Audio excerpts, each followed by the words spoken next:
Ladies and gentlemen, as Cyclone Amphan leaves a trail of destruction in the state of West Bengal and Odisha, Prime Minister Narendra Modi will be reviewing the cyclone-ravaged parts of both these states. 72 people have lost their lives in Bengal alone. On the show tonight, I will be joined by the DG NDRF and the DG IMD, both of whom are leading from the front in this operation. But before that, here are the visuals that serve as a heartbreaking reminder of the pain and suffering the people of Bengal are enduring in these already challenging times.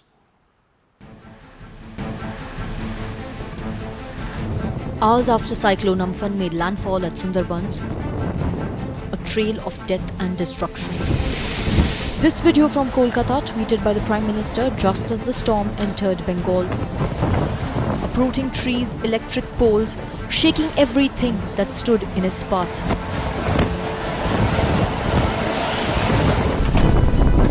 Electricity affected in many parts of Bengal, airports not spared.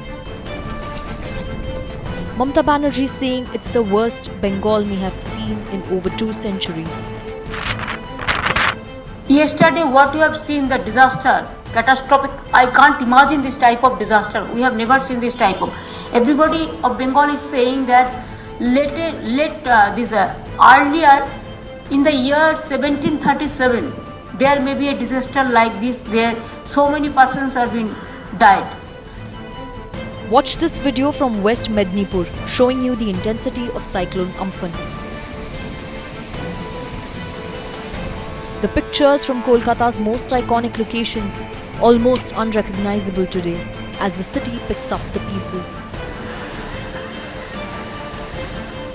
मुझे बताते हुए कोई हिचक नहीं है कि immediately NCMC के chairperson cabinet secretary ने इस पर हामी भरी और गवर्नमेंट ऑफ इंडिया की तरफ से 4 टीमें और जा रही हैं, जो 4 टीमें जैसा कि आपके सामने हैं एयरलिफ्ट हो रही हैं। जैसा पहले मैंने कहा था, हॉट स्टैंड बाय में है और एयरलिफ्ट हो सकती हैं शॉर्ट नोटिस पर। ये एयरलिफ्ट हो रही हैं और आज शाम तक या देर शाम तक ये टीमें पहुंच जाएंगी। The state of Odisha feels it has been lucky. This visual as a woman being taken away in an ambulance, perhaps the story of how India's cyclone warning system has improved with time, but lessons from every storm. We are expecting strong winds up to 40 to 50 km/h to prevail over western Meghalaya and western Assam during next 12 hours. And thereafter, wind speed will gradually decrease and become insignificant. Today, we are expecting rainfall at most places over western Meghalaya, western Assam, with heavy to very heavy rainfall at a few places, and extremely heavy rainfall that is more than 20 centimeters in 24 hours. Roots, roofs, lives, livelihoods. The nation stands with Bengal and Odisha tonight. Let's debate.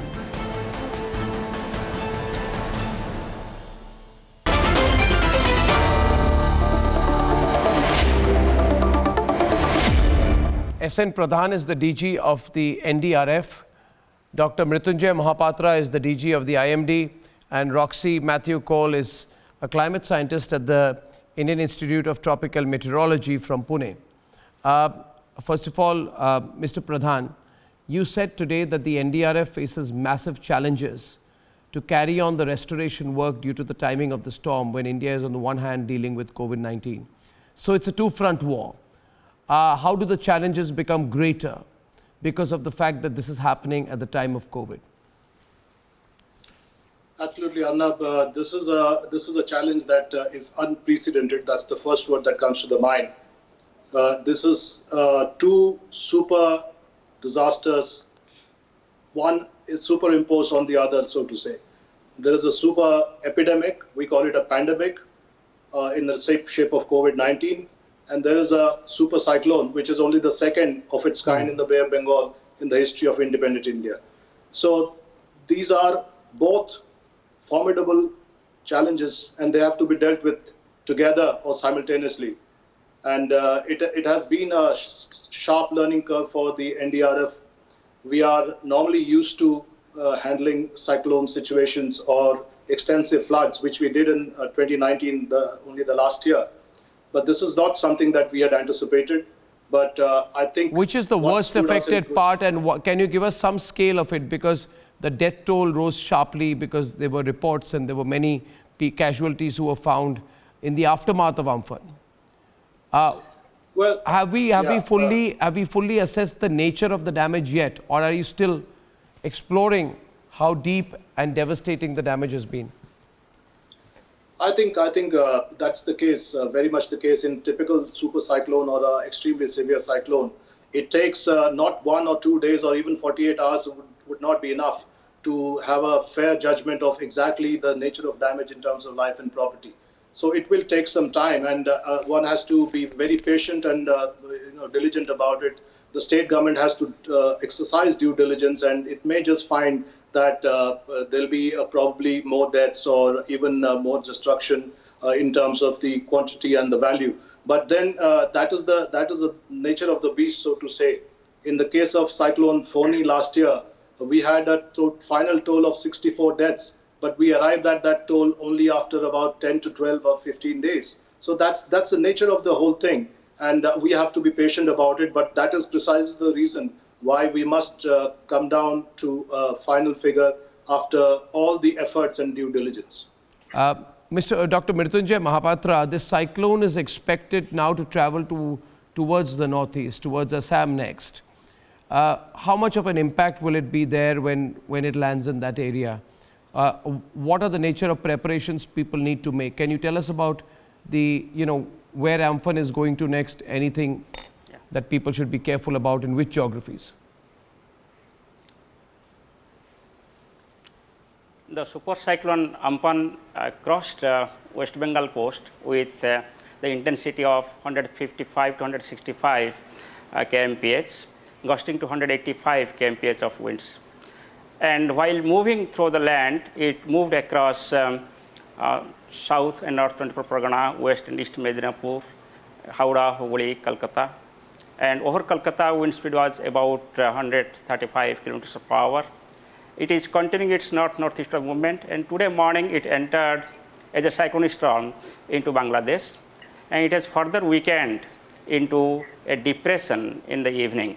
So as there is no cyclone strength wind and associated wind speed is only about 40 to 50 kilometers per hour, it does not have the potential to have any significant damage to the structures.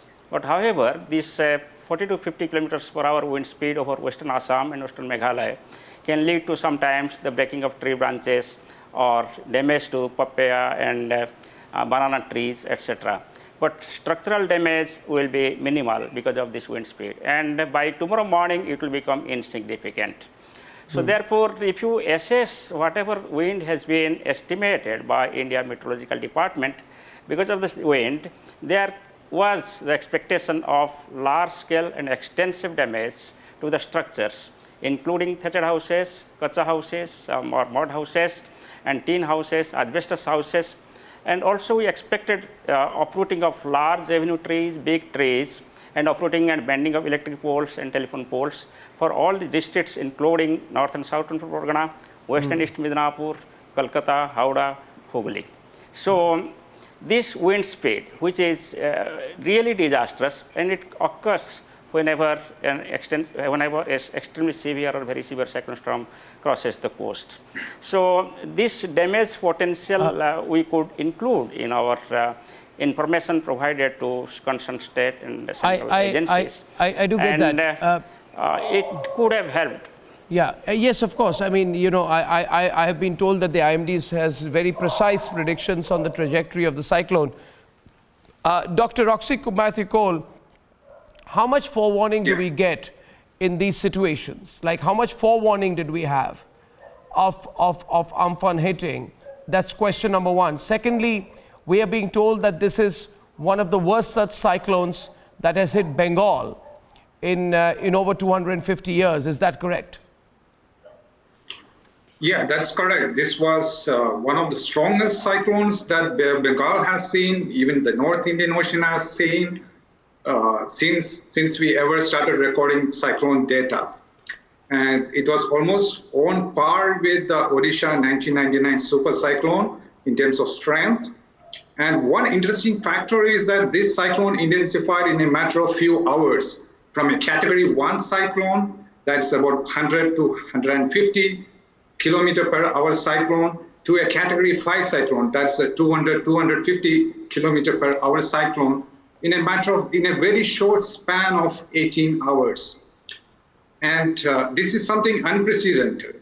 And this was partially fueled by the warm waters in the Indian Ocean, in the Bay of Bengal region, with the numbers which we have never seen before. Some of the buoys in the Bay of Bengal, installed by the Ministry of Earth Sciences under INCOIS, they measured temperatures above 30 degrees Celsius, up to 30 to 33 degrees Celsius, which are quite high surface temperatures.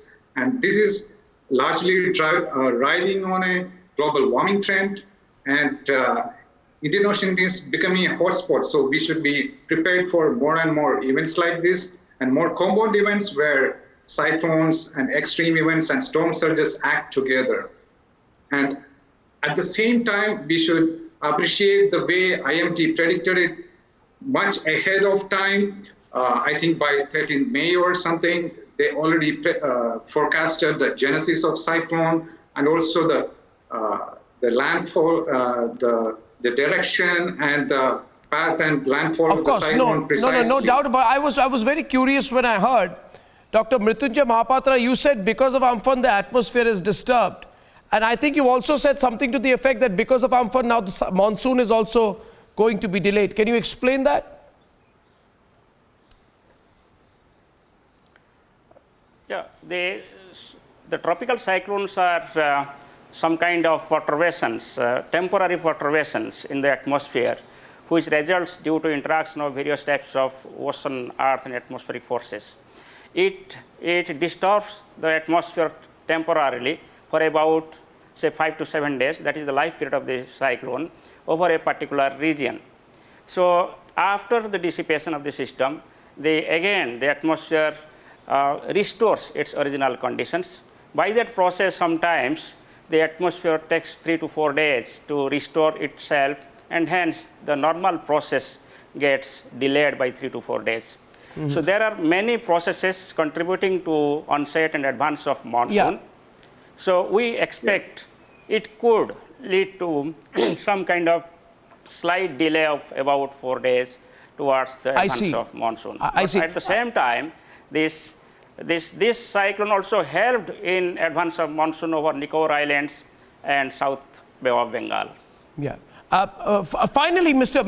Pradhan, a lot of people very concerned about the situation in Bengal want to know how help can be arranged, what help is required, what can private organizations, individuals, groups of people who want to contribute right now to Bengal and to Odisha, where is the help required? Is help required? What kind of additional help is required? What can people do? Because this is a very, very unusual time. There's containment rules which are very, very prevalent. Bengal has also been badly hit by COVID. What can people do? Do you need help? How can people contribute? Well, the only way I can put it is that disaster response is a state responsibility primarily. So the state has to converge, be the converging point, state as in the state of West Bengal in this case. Of course, NDRF as a force of assistance from the central government will do its needful. And for that, as I have already put out in the public domain, that we have already asked for extra teams to be flown in from across India. As we speak, 4 teams have been airlifted from Chennai and Pune to come and help in the restoration process. But then to come back to your basic question, how can other people help and how can other agencies help? I think the state government of West Bengal has to be the converging point for this. And yes, the spirit of a disaster response is actually a community response. And every hand on the deck is the principle. That is the golden principle here. And everybody who can contribute, private or public, has to contribute. And the state of West Bengal can be the converging point. And that would be ideal to tackle this long-term problem, because it is not going to be over in a hurry. The effects of this will last maybe weeks or months. Yeah, absolutely, it will. You know, the Prime Minister is traveling to Bengal tomorrow, and I think what is required at this time, Mr. Pradhan, I'm sure you'll agree with me, is going to be a collective effort. You know, no politics, state and central governments, NDRF, everyone working on the ground. You know, we've seen some of those pictures. When you see the pictures that have come in from Bengal, because some of these pictures only started getting released to news channels, getting accessed by us today, it was just absolutely, you know, soul-destroying to see what people are going through there. But the people of Bengal are strong, the people of Odisha are strong, and I'm quite sure they will come out of it. Thank you very much, gentlemen, for joining me on this short chat. Thank you. Thank you. Thank you. Thank you. Thank you. Thank you.